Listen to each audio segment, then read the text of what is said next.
السلام علیکم ورحمۃ اللہ وبرکاتہ۔ ناظرین کرام، آج ہم تاریخ اسلام کے ایک بہت ہی اہم ترین موضوع کا ذکر کرنے والے ہیں، یعنی صلح حدیبیہ۔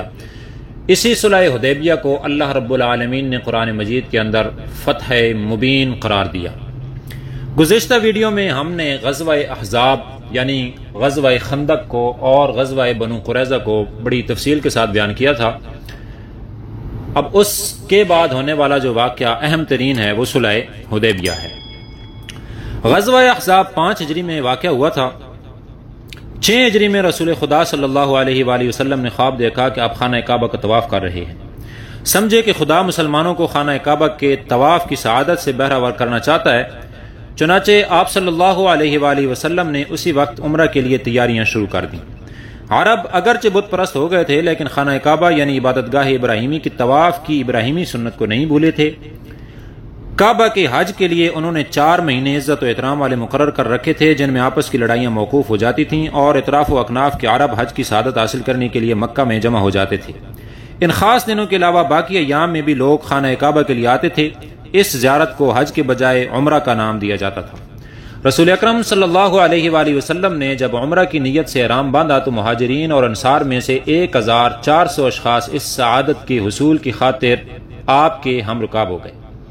رسول خدا صلی اللہ علیہ وآلہ وسلم نے حکم دیا کہ تلوار کے سوا اور کوئی ہتھیار ساتھ نہ لیا جائے، اور چونکہ ہم عبادت کے لیے جا رہے ہیں اس لیے تلوار بھی نیام سے باہر نہ نکالی جائے، تاکہ قریش کو یہ شبہ نہ ہو کہ مسلمان حملے کے لیے آ رہے ہیں۔ مسلمانوں نے قربانی کے اونٹ بھی ساتھ لے لیے۔ رسول خدا صلی اللہ علیہ وآلہ وسلم نے قبیلہ خزاع کے ایک شخص کو مکہ بھیجا تاکہ وہ قریش کو مسلمانوں کے اس ارادے کی اطلاع دے کر ان کا عندیہ معلوم کر لائے۔ قریش نے جب یہ بات سنی تو انہوں نے اپنے تمام خاندانوں کی ایک مجلس بلائی اور معاملہ کے تمام پہلوؤں پر غور کرنے کے بعد یہ فیصلہ کیا کہ حضرت محمد صلی اللہ علیہ وآلہ وسلم مکے نہیں آ سکتے۔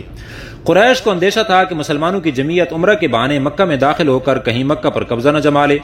انہوں نے قبیلہ خزاع کے ایلچی کو یہ جواب دینے کے ساتھ ہی اپنے اتحادی قبائل کی طرف قاصد دوڑا دیے اور خود مسلمانوں کو مکہ میں داخل ہونے سے روکنے کے لیے لشکر جمع کرنے لگے۔ خالد بن ولید اور عکرمہ بن ابو جہل کی سرکردگی میں 200 سوار دیکھ بھال کے لیے مدینہ کے راستے پر دوڑا دیے۔ خالد کو جحفہ اور رابعہ کے درمیان عمیم کے مقام پر پتہ چلا کہ مسلمانوں کا قافلہ دوسرے راستے سے مکہ کی طرف نکل گیا۔ وہ بھاگم بھاگ مکے آئے اور قریش کو اس امر کی اطلاع کر دی، جن کا لشکر مکہ کے قریب بلدح کے مقام پر ڈیرے ڈالے پڑا تھا اور باہر کے قبیلے جوک در جوک آ کر اس میں شامل ہو رہے تھے۔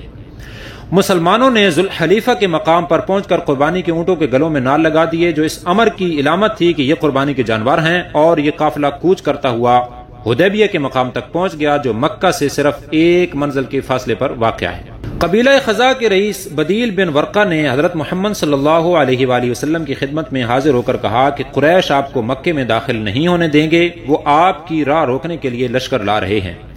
حضور صلی اللہ علیہ وآلہ وسلم نے فرمایا کہ انہیں جا کر کہہ دو کہ ہم صرف عمرہ کے لیے آئے ہیں۔ قریش کو چاہیے کہ میرے ساتھ صلح کر لیں اور مجھے عرب پر چھوڑ دیں، یعنی عرب میرے ساتھ جو سلوک چاہیں کریں۔ اگر وہ اس بات پر راضی نہیں تو ان سے کہہ دو کہ اس خدائے واحد کی قسم جس کے قبضہ میں میری جان ہے، میں ان کے ساتھ اتنا لڑوں گا کہ میری گردن الگ ہو جائے اور خدا کو جو فیصلہ منظور ہو کر دے۔ بدیل نے مکے جا کر قریش کو یہ پیغام دیا۔ مکہ کے ایک معمر شخص عروہ بن مسعود ثقفی رضی اللہ تعالیٰ عنہ، جو اس وقت مسلمان نہیں ہوئے تھے، انہوں نے قریش کو سمجھایا کہ حضرت محمد صلی اللہ علیہ وآلہ وسلم معقول شرطیں پیش کر رہے ہیں، اس لیے ان کے ساتھ صلح کی بات چیت سے انکار نہیں کرنا چاہیے۔ عروہ ثقفی قریش کی طرف سے رسول اللہ صلی اللہ علیہ وآلہ وسلم کے پاس آئے۔ ان کا انداز گفتگو مسلمانوں کو پسند نہ آیا، کیونکہ وہ رسول خدا صلی اللہ علیہ وآلہ وسلم سے بے تکلفی کے ساتھ گفتگو کرتے تھے اور بار بار آپ کی داڑھی کو ہاتھ لگاتے تھے، اس لیے وہ واپس چلے گئے۔ انہوں نے جا کر قریش سے کہا کہ حضرت محمد صلی اللہ علیہ وآلہ وسلم کے پیرو محمد صلی اللہ علیہ وآلہ وسلم کے ساتھ جس طرح عقیدت کا جذبہ رکھتے ہیں، وہ بات میں نے کیسر و کسرا کے درباروں میں بھی نہیں دیکھی۔ رسول اکرم صلی اللہ علیہ وآلہ وسلم نے خراش بن امیہ کو قریش کے پاس بات چیت کرنے کے لیے بھیجا، لیکن قریش نے ان کی سواری کا اونٹ مار ڈالا۔ وہ کسی نہ کسی طرح جان بچا کر آئے۔ قریش نے مسلمانوں پر حملہ کرنے کے لیے ایک دستہ بھیجا، جسے مسلمانوں نے گرفتار کر لیا، لیکن رسول خدا صلی اللہ علیہ وآلہ وسلم کے حکم سے سب رہا کر دیے گئے۔ اس کے بعد آپ صلی اللہ علیہ وآلہ وسلم نے حضرت عثمان رضی اللہ تعالیٰ عنہ کو صلح کی گفتگو کے لیے قریش کے پاس بھیجا۔ وہ اپنے ایک عزیز ابان بن سعید کی امان میں مکہ گئے۔ قریش نے انہیں نظر بند کر لیا، لیکن مسلمانوں کے قافلے میں یہ افواہ پھیل گئی کہ کفار نے انہیں شہید کر دیا ہے۔ رسول اکرم صلی اللہ علیہ وآلہ وسلم نے جب یہ افواہ سنی تو آپ صلی اللہ علیہ وآلہ وسلم نے فرمایا کہ اب ہم پر عثمان رضی اللہ تعالیٰ عنہ کا قصاص لینا واجب ہو گیا ہے۔ آپ صلی اللہ علیہ وآلہ وسلم ایک درخت کے نیچے جا بیٹھے اور مسلمانوں سے جانیں لڑا دینے پر بیعت لینے لگے۔ مسلمان مردوں اور عورتوں نے جوش فداکاری کے ساتھ بیعت کی۔ یہ بیعت رضوان کہلاتی ہے، کیونکہ اس کے سبب سے خدا تعالی نے قرآن پاک میں مسلمانوں پر اظہار خوشنودی فرمایا ہے۔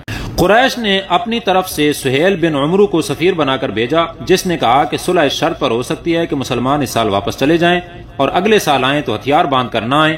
گفت و شنید کے بعد رسول خدا صلی اللہ علیہ وآلہ وسلم نے سہیل سے شرطیں طے کی۔ حضرت علی رضی اللہ تعالی عنہ معاہدہ لکھنے کے لیے بیٹھے۔